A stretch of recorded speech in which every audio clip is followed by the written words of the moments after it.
Hi everyone, we're here on the second game for this January 3 NBA Game Day. We're here to provide my predictions and my suggestions as to who is going to win to help you guys and guide you guys for your betting.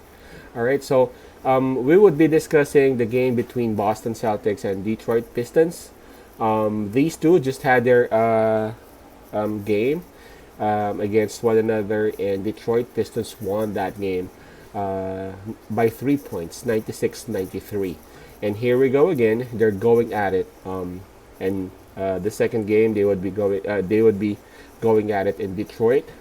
So this will happen 3 o'clock p.m. Eastern time. So this is gonna be 4 a.m. our time or Manila time. All right. So as always, let's go through the standings first for both teams. Both teams belong to the East. Boston Celtics is currently at number 8 with 3 wins and 3 losses.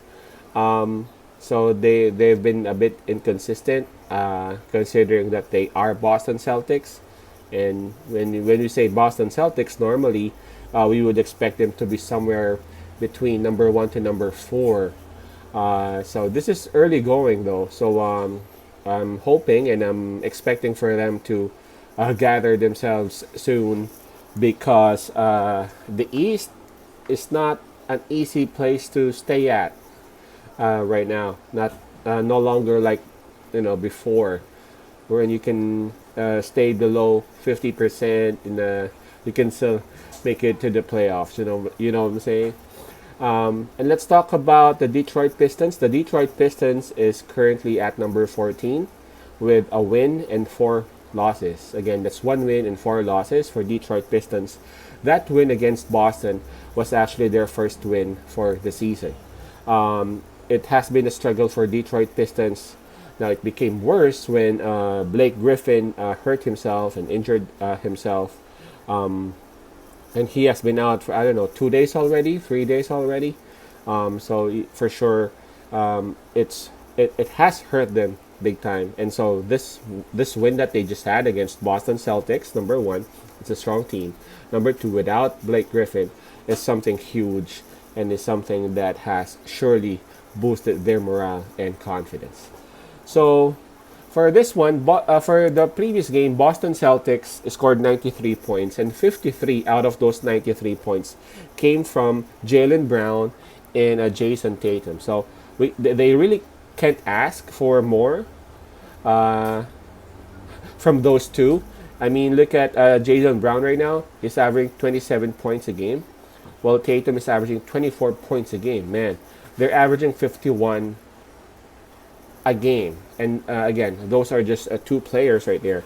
And again, in that game, they scored 53, and the entire team scored 93 points. So more than half of the team's production, I'm talking about the scoring, came from those 2 people. So those 2 people need some help, maybe from Marcus Smart, Jeff Teague, Thais, whoever, because they could surely help the team from in other departments like rebounding, defending, assists, and all that. But they might not be able to do much if they're too focused in scoring, because they don't have much of a choice, because it's really just the 2 of them who are taking care of this scoring for Boston. So they need some help. They need some help from the other players or from the other teammates of theirs. All right. Now for Detroit Pistons, on that win that they had, it was Jeremy Grant who actually scored a lot. I think he had a highest scoring night on that game. Let me just check on something here real quick. Again, the score was 96-93 on that game. Jeremy Grant had 24 points. Mason Plumlee had 17 rebounds, man.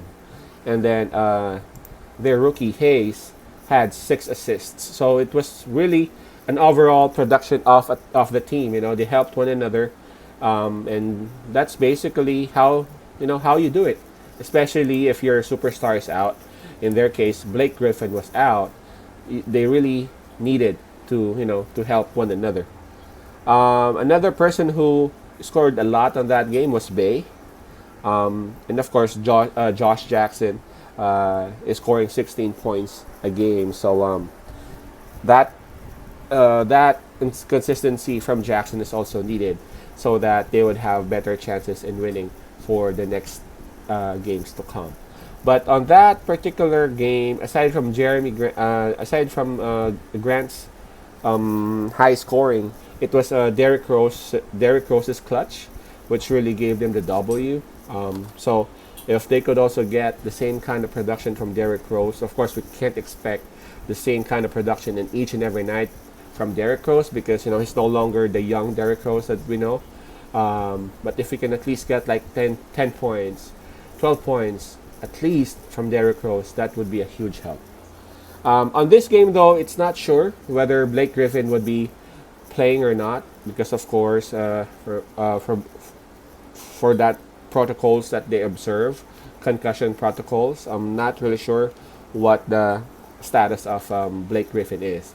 Hopefully he would be back because again, Detroit Pistons need him badly.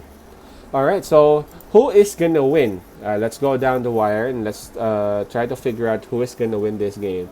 A lot of people are saying and expecting that the Boston Celtics would actually get off the gates and blow Detroit out because obviously it was expected that it would be Boston who would win that game. It's just that Detroit had a very good start. Plus, Boston had a very bad start too. They couldn't make a basket.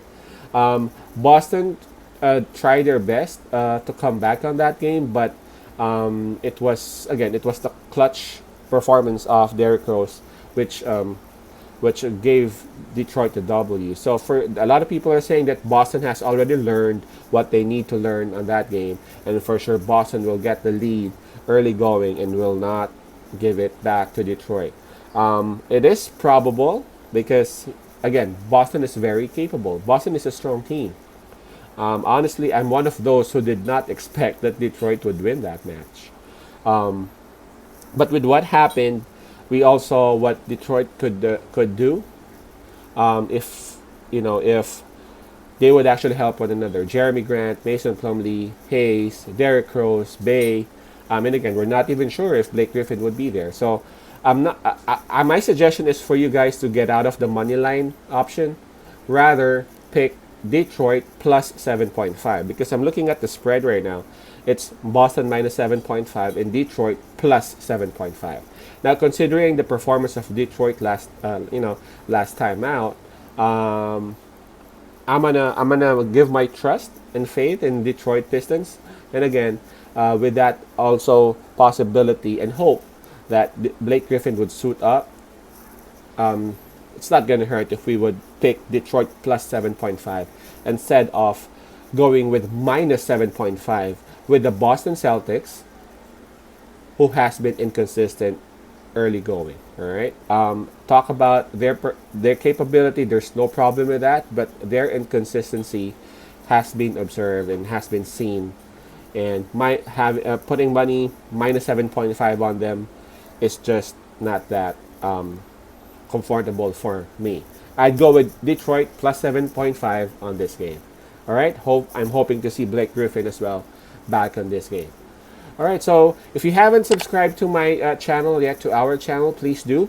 It's a Passe Baller. Just click on the subscribe button. Also, please click on the bell button right there, or the bell logo.